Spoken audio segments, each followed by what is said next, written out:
want to be able to see this? Yes. Or you have yours? Okay. I have mine.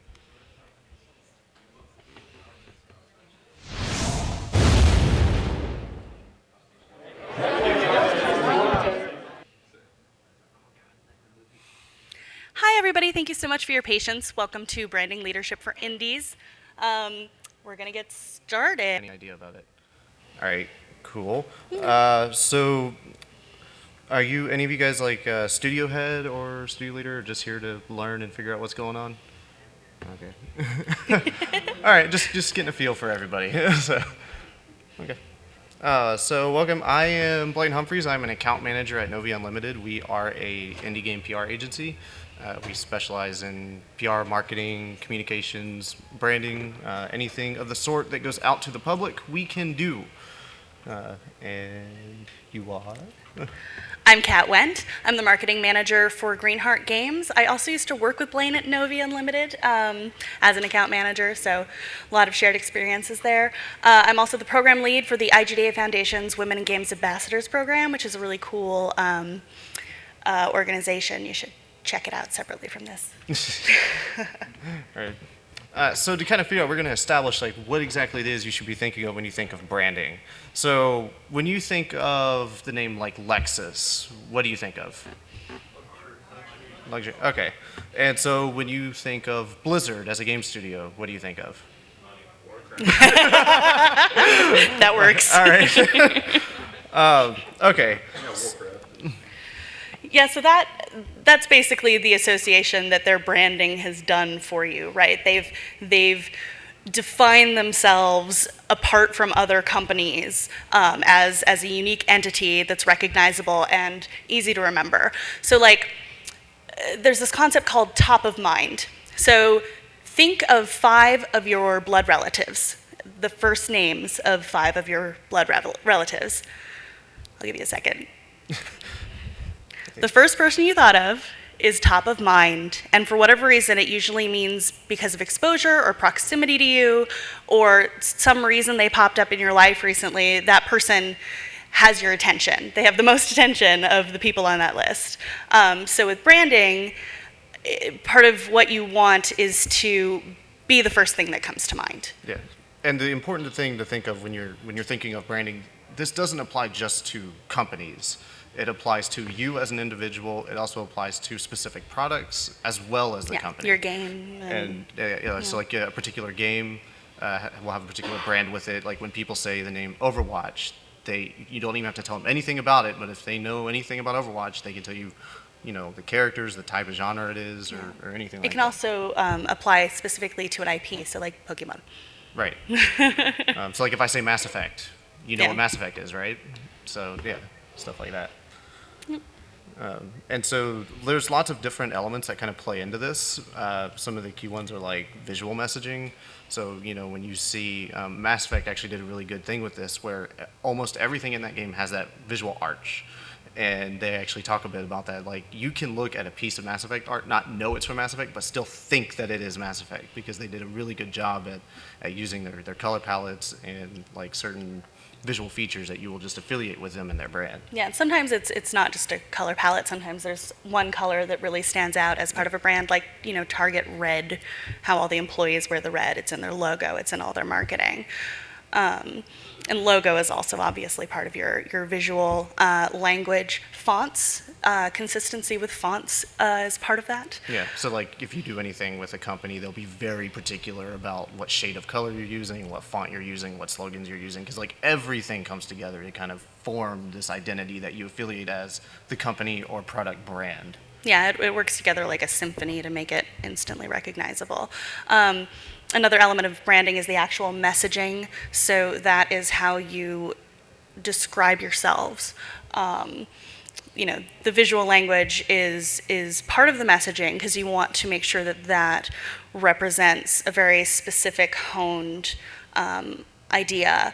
But the messaging also does that. That's your written language. That's how you word the press releases. That's the tone. That's a million different pieces.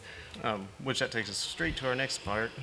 So PR versus marketing in terms of branding. How many people know the difference between PR and marketing? We got what? Okay. Couple. Okay, not Okay. as few as I thought. Are you sure, or are you just kind of guessing? So this is a hot topic because like everybody thinks they're kind of the same. I mean, and to a point they do work closely together. Like I work for a PR and marketing agency. I work more on the PR side, but I work with our marketing teams a lot to do a lot of our stuff. And so a good description I give to describe the differences is PR is about making friends and marketing is more about making sales. And so most of what you're doing with PR is you're communicating with press, and then you hope that press will take whatever message you sent them and share it with the world.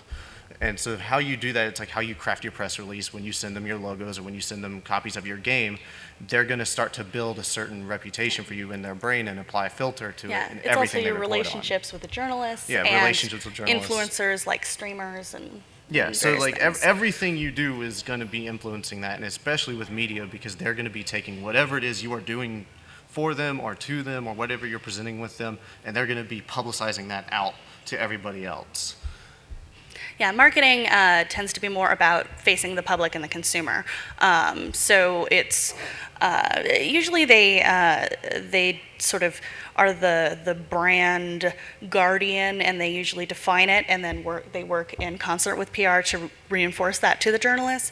And they also take care of advertising and social media and things like that. Yeah. And especially press gets tricky because people will start to affiliate you based off of where they've heard about you.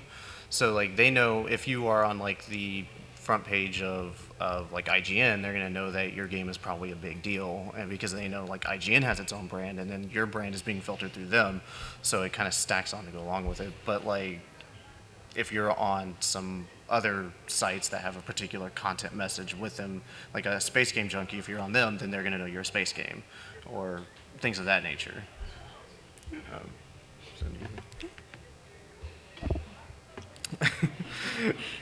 We had a lot of fun making this. So people always think on a personal level, why should they care about branding? Like as a company, they just want to make their game. Yeah, like as a company or as a studio, branding is important, but why should you care about it as an individual? And part of that is because you, as the individual, especially if you're in indie, you're representing your company. I mean, how you present yourself is a direct reflection of your company, and same thing carries over to everything else that you do.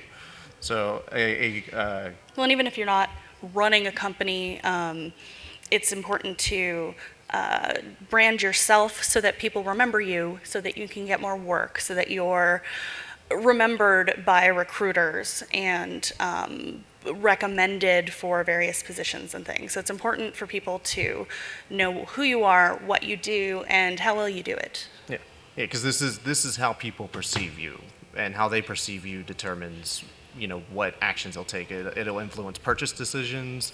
It'll influence any deals you make. It'll also influence anything you do now. Will influence anything you do later, and everything. So it's really important. Yeah, on the individual level, it's how you present yourself in terms of face-to-face interactions. It's what you say when somebody asks you what you do. You want to make sure that you keep that limited to a very brief description. If you were in this last, the 11:30, where I was, we were talking about elevator pitches. You want to have one of those honed, and you want it to be consistent with what your website says and all those things. Some individuals like to show up at conferences and do a form of visual branding for themselves. Like there are people who look a particular way or dress a particular way. I have a really good example of this, and he's in the audience right now. So if you see Mr. Binary Tuxedo over here, he is well known for always wearing a green tie. I don't know anything about him, but I always know he wears a green tie, and that's how I we know lots about him, and he's wonderful. And a few years ago, there's a guy who isn't at the conferences so much anymore, but Darius Kazemi, he always wore orange, which was very visible. And because he consistently did it at every single conference, you knew guy in the orange shirt is Darius. Yeah. Some people do that with hair. Some people, you don't have to do that with your appearance. But if it's something that speaks to you, it can be a fun gimmick. Yeah. Well, so like I have weird color hair. It's obvious. And so I have gotten to the point now where I will be talking to a journalist from somewhere, and then they'll recognize me from like some weird colored hair I had, and I'll be like, "Oh, that's right, I remember you because before you were working with this other game, and we like that one, so now we're going to talk about this game for you." And it's great, but you also you have to follow through with professionalism and being friendly and everything else. But just anything that you can do that you can own and make your own will help.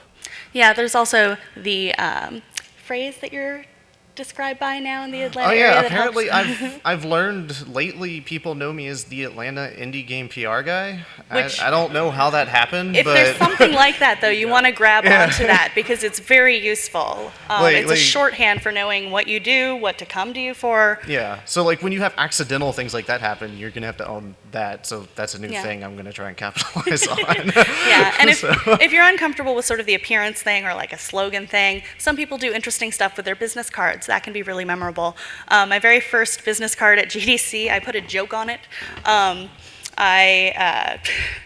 In very, very tiny font, I put "Made You Look" in the bottom corner, just really tiny. So yeah, so like everybody would hold it up to their face and then they'd frown at me, and I'm like, yeah, but you're gonna remember that. I annoyed you.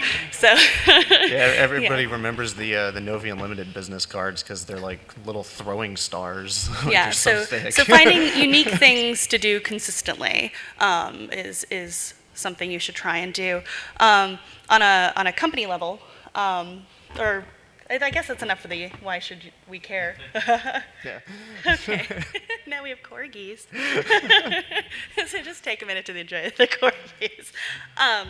So leadership, the way branding ties into leadership is that it is hard to lead if you don't present like a leader, if you don't have a quality that helps people trust you, helps people follow you as a person, as a brand, as a game.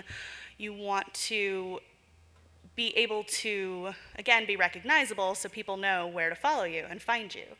Yeah. So, Yeah, I mean, if you don't present yourself a particular way, people aren't going to follow you. I yeah, mean, or that's if you're just the way it constantly is. changing, it's hard to know. Yeah, if you're so inconsistent, then people that will create a brand of itself, as being not reliable, or whatever the case may be. Yeah. Okay, so in terms of evaluating your branding, I have something called the Queen of England test. I learned it from a cousin of mine. She said she likes to keep her house clean enough that if the Queen of England were to show up right now, she would be comfortable with having her there and judging her. So what you want to do is look at your materials, look at your logo, look at your website, look at your resume, your LinkedIn, your social media, all of it. And if your dream company or your dream investor or a horde of people who found you through Twitter because something went viral found you right now, do you feel ready? Does it look good? Are you proud of what you've made and what's being said about you? So that test is just how to evaluate yourself. Yeah. Are you really sure that this is how you want to be represented, and really think about what elements stand out as positive or negative, and if it weren't you, what would you think about the person you see when you look at your company Facebook page, or the screenshots you chose, or just all sorts of things. Well, and even if you are, if you're new and trying to get into the industry and like applying for jobs and stuff, like you need to make sure that your stuff is branded well as you and not like something crazy. Yeah, yeah. Yeah, part of the tone and messaging is, how do you like to come across? Are you someone who likes to crack a lot of jokes? Are you someone who's very political? Each of these things can come with various risks and rewards. So it's important to think of what you feel comfortable with, what feels natural to you, and what you're aspiring to. So not just what you're good at now, but what you would like to be doing in the future. So we've sort of touched on this already, but the components of branding is just anything people other than the internal part of your company interacts with. And some people even have internal branding. Yeah, I mean, if you go to any event, they typically have brand ambassadors. That is a dedicated person who's just there to embody everything that they want the company to represent. Yeah, so, we mentioned hair, but it can be how you're dressing at conferences. It's sometimes better to, I know in game development we tend to be pretty casual, but still looking pulled together, still carrying yourself well, making sure that any printed materials you have representing yourself, your company, your game, your IP are well done and quality and aren't like wrinkled, or the box didn't get wet and moldy, or all those little pieces where someone else is judging you by it. And that is very public, because like literally everything comes together to make that happen. And even on like the PR side, if you're using consistent messaging in your press releases, so at the end of every press release, you always include a company description. So for you guys, it'd be like the studio. And if you have any taglines or anything that you want the studio to be recognized for, you put it there. And a lot of times journalists will read through that part to see what else you have done or what else they can find to kind of help bring the message home or bring their story home. So that, and if it shows, like if what you're putting in the description, like if you're saying you're trying to make top quality Android games or iOS games, and you have a game that's not very good, but like you're claiming it's top quality, then they're gonna know that, like, one, that's not true, and they're probably gonna make fun of you for it. But if you follow through with it and you actually have, you know, a really awesome game, they'll actually plug like your slogan or your name for you, and say like they say they make top quality games, and they were true, they were accurate. Yeah, you have to be careful about not over-promising in that department, though. You Yeah. can get mocked for that Because mercilessly you if don't you want don't to deliver. get too buzzwordy, because like Yeah. people call you out on that, so you got to be kind of clever with how you do it. Yeah, yeah. Because like I know in everything I do, I try to avoid buzzwords at all. Yeah, if San Franciscans stop using the word synergy, I will be really happy. Okay, so I call this the sexy Gandalf. So essentially, it's differentiation. Take, for example, a fantasy wizard, right? Like lots of games have a fantasy setting, lots of games have wizards. So what makes them different? You want to make sure that you stand out from other things and that you are consistent in that. So if you're sort of dopey and funny and Simpsons-y, you know, that's an identity. If you're wholesome and child-friendly, like the one on the far right, you know, that's an identity. Or you're the suave Ian McKellen type, that's also, you know, a legitimate, specific identity to have. So when it comes to actual individuals, you think about, you know, what qualities you have, what talents you have. Yeah. With companies, you think about what you want to be known for, and with your brand, again, you want to be specific enough. We were actually making jokes about this earlier. So like if a studio came out and said, like say Volition, they came out and said, we're making a game set in Lord of the Rings universe. It's going to be completely different than if like BioWare came out and said, we're making a game in the Lord of the Rings universe.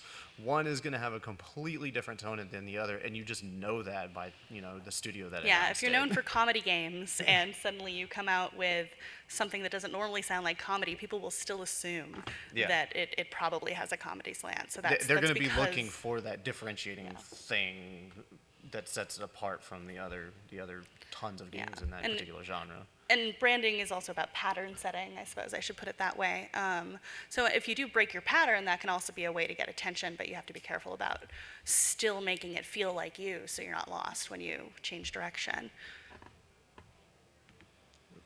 So curation is just important, because you need to make sure that when you're doing this messaging and you're choosing your visuals and you're doing these various things, you're not just throwing everything you can think of at a wall and hoping it sticks. Even if it's high quality, if it's just too much stuff, people aren't going to remember it.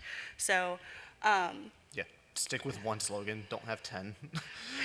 Yeah. You know, pick it's like, you know, when they're talking about game design, they say do the one thing really well and everything else, you know, you can improve on later. Like, it's the same thing. It's literally the same thing. You don't want to be known for 100 different things, because then you're not known as being the best at any of them. Yeah, and it's also really hard to do 9 million things extremely well. So especially as indies or one-person shops, like, it's just, you need to make it sustainable.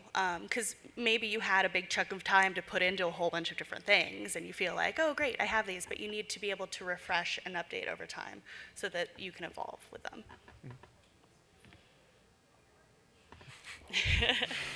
So leadership and branding. Once you have all these pieces together, once you, as a company, as a person, have gotten your brand and you are well defined, the way you can translate that into leadership is by figuring out what it is you aspire to. How do you want to influence the industry? How do you want to influence the world? What is bigger than what you're doing, just your product or just you or just your company, that you're wanting to lead the charge on? And by having your brand established and having that momentum, you are then able to be associated with feelings that are exciting and bigger than just one thing. What's nice about that is when you represent an idea, then when that idea comes up, you come to mind. Yeah, you're a brand leader. Yeah. I don't know if you have. Well, I mean, there are certain, going back to BioWare, they're kind of known as the brand leader in like these big elaborate stories and like big elaborate RPGs. They are essentially the brand leader in that franchise. They are the one that people compare everything else that comes after that to. So that it's a lot of different things like that that you also have to think about. If you are trying to establish yourself as the leader, I mean, you have to keep delivering the top quality, but also let it build over time. And to also be affiliated with those high-end studios affects your brand too. Yeah, those are all, you know, you can become such a wonderful inspiration for people and an example for people. You can also become aspirational when you, if you make some of those pie in the sky things you're reaching for, values like, say you want to help represent work-life balance, that can get you in part of a conversation about things bigger than just products and games and what have you, or just there are other qualities like that, or other approaches to game development like that aren't necessarily what you think about or deal with like day to day when you're just writing your code, but because it has an impact, it can help really make you stand out again and help drive things. So. Yeah, that got a little funky. So it's supposed to say think big, really big. But with that, it's with your aspirations and your inspirations, think about ultimately best case scenario where you want to be and how what you're saying to people aligns with that. Again, you don't want to overpromise things that you don't know you can deliver on, but you can still have a lot of hope for yourself. And if you give yourself those types of goals, it's less limiting than having the itty bitty goals and just reaching that little one and incrementally going. Having that big pie in the sky thing gives you something to energize you and energize the people who care about your game and your brand. So don't be afraid to really reach for something kind of outrageous and amazing. Yeah. Yeah. So sort of the main takeaways, I guess, is you want to be precise in what you choose to do and what you choose to put out there. You want to be very deliberate. And you can do really great things by honing that, and the opportunities that open up to you will be really fantastic. Yeah, just know that like everything you're doing at all times is building that. Especially if you are at like a trade show like this, anything you do here, you're going to be known for by other industry professionals as that person that did that thing. So I know we got a lot of parties tonight. The best and worst moments. So yeah. say like you get a little wild and like somebody big sees it, they're gonna remember that, and then that you're gonna be stuck with that brand for a long time. Yeah, or permanently. I mean, you can escape it. It takes a lot of work, but I mean, depending on what the thing is. Yeah. Yeah, so we wanted to spend a fair amount of time answering questions because I think specifics are especially helpful in understanding the application of branding, since some of this can sound like bland mumbo jumbo. Yeah, we don't want it to be like, oh, we're gonna tell you all these like vague things and not help you implement. Yeah. Right? So I just want to open it up to questions if anybody has any. Yeah. Oh, do you want to use? How do we do the mic thing? Should we have people line up? Is that the best? Okay. Yeah. If you want to start, if you want to come first. Yeah. Yeah, that'd be great. So this is being recorded and broadcast. So then, having it on the mic makes it so that the audience can hear what you're saying. The web audience. Oh, sure. Can you guys hear me? Can everyone hear? Yep. I just wanted to know, at what point does PR or trying to be friends kind of get in the way of, like work? you understand? Like you're sitting there trying to... with PR, you're kind of always working. Yeah. Yeah. I mean, was that your only question? Well, I mean, I had another one, but I'll give other people. Oh, okay. Yeah. So the thing with PR is you're kind of always working. You're always public. So it doesn't really get in the way in terms of professional life so much as this personal life. But like, for example, my relationship that I've built with journalists, we actually took a bunch of them out to a conference we had in Tulsa not too long ago. And we all went out to a karaoke bar and sang karaoke in Tulsa, Oklahoma, as friends. But while we were there, we were also branding ourselves and building that relationship with them, so that they were still going to cover us after we got back. The game industry is pretty small. So your friendships end up being your contacts, and your contacts end up being your friends, just because of proximity and repeated hanging out with each other. I think.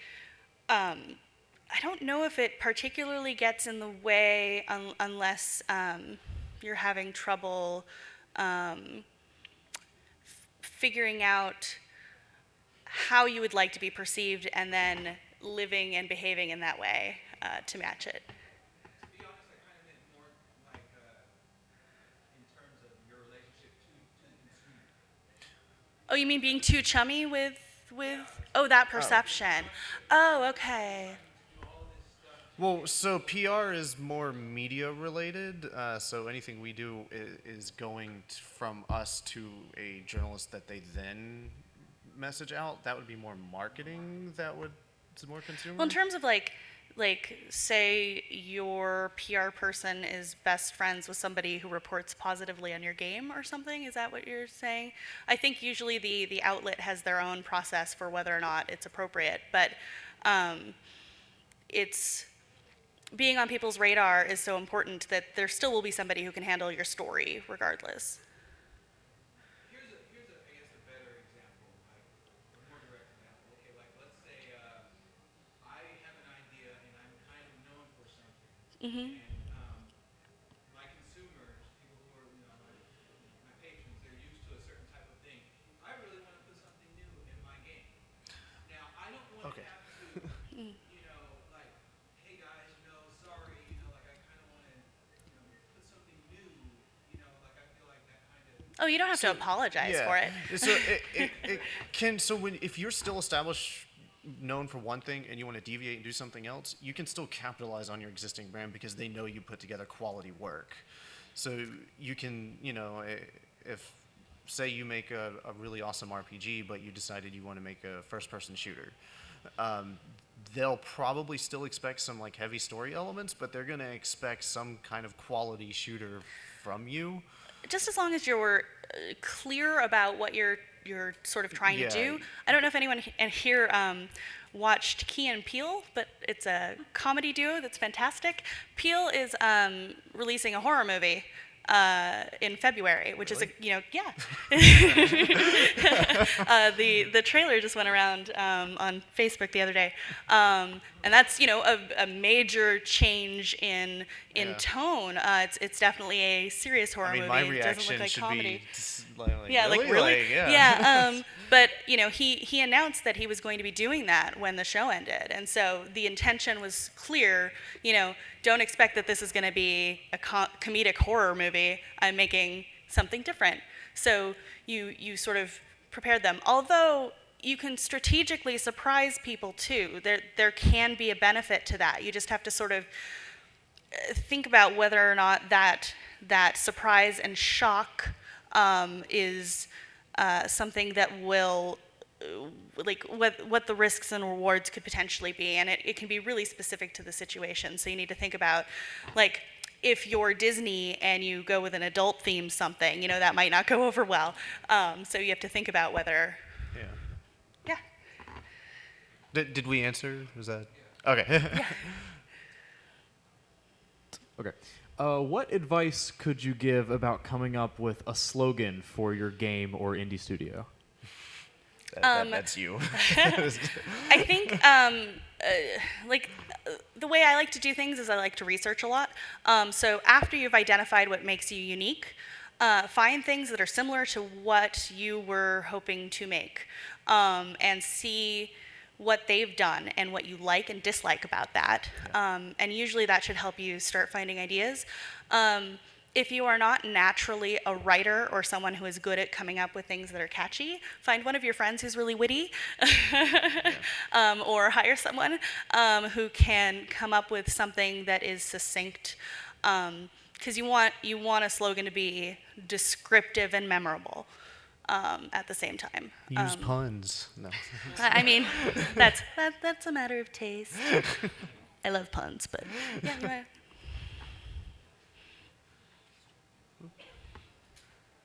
Two-part question. The first one is, how do you test if the public perception of your brand is what you're trying to portray? And if those things don't match up, then how do you steer things into the way that you're trying to project yourself or your brand? So you should look at what people are saying about you. I mean, you don't always have to read the comments exactly, but you can send out surveys about brand perception using SurveyMonkey. Steam makes it really easy with their forums. People, if they love your game, they will post on there, and if they hate your game, they'll post on there. You can also ask people in your network that you trust. That can be really helpful. If it's not matching up with what you want to be, I think it depends on what is wrong with it. Like if you are wanting to make comedy games and you are known for not being funny at all, things like, well, should we hire a writer? Should we try a different style of thing? Just trying to figure out what it is. Once you kind of get stuck with a reputation or a brand you don't like, you have to do it in iterations. You can't just do one big thing and then suddenly all is forgiven. It takes time. So if you are, say you've made a game and it didn't sell well, but like you had a core group of players, but you kind of stopped supporting it, but then those players get mad, and then you be known as a studio that doesn't keep their games updated. So you can then start slowly doing updates for that. So like, it's going to be for that core group of people, but once they start changing the way they're talking about you, and it'll take time, it'll spread. Well, and again, you can communicate it. I don't know if you remember, I can't remember how many years ago, but Domino's Pizza was known for being really crappy. And they had a series of commercials where they're like, our pizza was crappy. Yeah. We made a new recipe. Please try it. And it worked really well because people were like, yeah, your pizza was really crappy. Okay, well, I'm interested now. Sometimes you just have to embrace it and be like, we communicate, messed up. Sort of owning any mistakes that got you to that reputation can be helpful. People like honesty in that regard, so. Cool. Yeah. OBP. Those poor PR people. As a senior with a group of friends that are wanting to start off a small company, what would be the biggest mistakes or do nots as in branding or marketing your company and games? Don't say you're the best. Yeah, the overpromising and being too big for your britches can be a problem. So some advice I tend to give that tends to be weirdly controversial is I'd rather be bland than offensive. Some people disagree because being offensive can get a lot of attention. That depends on the brand you're trying to do. Yeah, it does. It does depend on the type of brand you're trying to do, but I think trying to do things in a measured way when you start is sometimes better than going really hard on something when you're not sure if that's going to resonate. Yeah, and if you are, like, say at a show and like you're showing off your game to public or press, don't be cocky. I see that all the time, because it's like it's like when somebody first learns how to play guitar and they're like, I'm a guitar legend, and no, you're not. You just learned how to play. Same thing. You don't want to come across as rude to press or to your potential consumers, because I mean, they determine your future, and you're going to be stuck with whatever they have. I mean, first impression matters. So fresh out the gate, if you come across as this, like, jerk, then you're stuck with that. So definitely just, be humble and accept anything that they tell you. Yeah, yeah. And part of that humility is being willing to learn from the people around you. Because there's so many, like, even just in this room, like, really amazing, talented people that have fantastic advice. And some people like to start out and be like, I'm already, they fake it till they make it or whatever. And there's danger in that, because you're missing out on really important lessons that if you're pretending you're something you're not, you're going to just not get the advice that really suits you. Mm-hmm. Yeah. I wasn't here in the previous session where you talked about elevator pitches. I kind of hate that because I wanted to hear something about that. Sure. Elevator pitches are... Well, I was wanting to say, could you kind of give us like maybe some elements to include or parts of elevator pitches that we need to, when you're crafting it? Put it together? Yeah. So, like, for an individual, when you craft your elevator pitch, you want to tell somebody what you do, and that should be like, I'm Kat Wendt, I'm a marketing manager, right? So something brief and specific. You can then, depending on who the person is and what your goals are, decide what else you want to include. So if you're hoping to befriend them as part of your network, you can mention like your location or additional places you volunteer for, other things that make you unique. If it's a company and you're like, I'm Kat Wendt from Wendt Advertising, then you want to say, what your company does. Think about what your mission statement was. You want to sort of do a more personable version of, this is who we are and what we do. And with the game, I'll let you take that. Like elevator pitching a game? Yeah, like if you're, at a networking event, you're you have to have that. I call it the press pitch, because it's like if you're at a show and somebody's like, describe your game to me quick, you only have 30 seconds. So. Have you got one that maybe you've remembered or one that was like really good? So we had an iOS game that we promoted called Super Phantom Cat. That's a cute game. It's a really cute game. And so the quick elevator pitch was, it's super polished Mario on iOS. And people were like, huh? Because it's a platform, like a hardcore platformer on iOS, but it worked really well. And so they first they didn't believe it, so then they would see the videos playing in the background, or we would pull out a device to test it on, and then they were like, oh, you're right. So it kind of reinforced that. Yeah, and you want to make sure the words are specific, because sometimes if you're like, it's a fantasy RPG. Yeah, no, don't be vague. Yeah. Especially so. You still want to be informative, right? You need that, but then you tack on the additional descriptors. Yeah. Like some people will actually just be like, it's rockin' and ragin' and so unique and unicorns, and you're like, okay, is it a platformer? Like, what is it? That's why I hate buzzwords. That's a whole other talk. Yeah, the core part is, a lot of people will say, my game is like this, but with blah, and like we normally try to avoid doing that, because like that doesn't really tell you anything. You want to be establishing your own brand. You don't want to sort of be borrowing the reputation of other ones, because that sets weird expectations too. Well, not just that, but so from again, press side, because I talk about press a lot because that's what I deal with every day. They get that same pitch all the time. So you saying like, my game is like this but mixed with blah, they're just like, all right, next, what else do you got? Yeah. And sometimes what you're pitching about the game could be something unique about your company. It's not always just like, this is the RPG blah blah blah. Like, if you and your daughter worked on a game together and she's 5 years old or something, that's an interesting piece to make sure you've included. So sometimes the makeup of the team or various other elements that aren't actually about the game make it really fascinating or unique. That answered. Yeah, that's good. Good stuff, guys. Are we, How are we on time? we started late, so we got a few more minutes. You good? You have like 10 more minutes. 10 more minutes? Oh, okay. Well, does anybody else have any questions?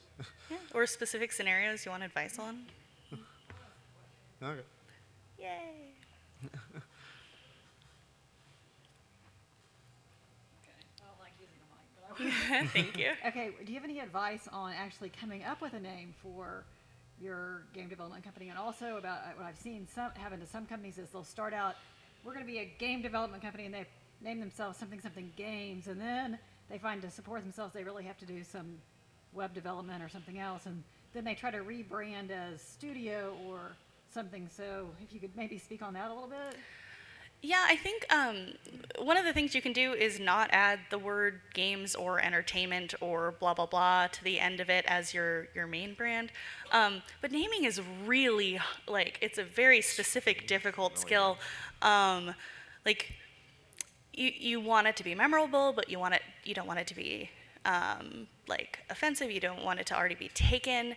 You don't want it to sound like something else. Sometimes if you, I like opening up weird, obscure, mythologies of the world books and seeing what sounds cool but I haven't heard before, and then I just do a lot of Googling.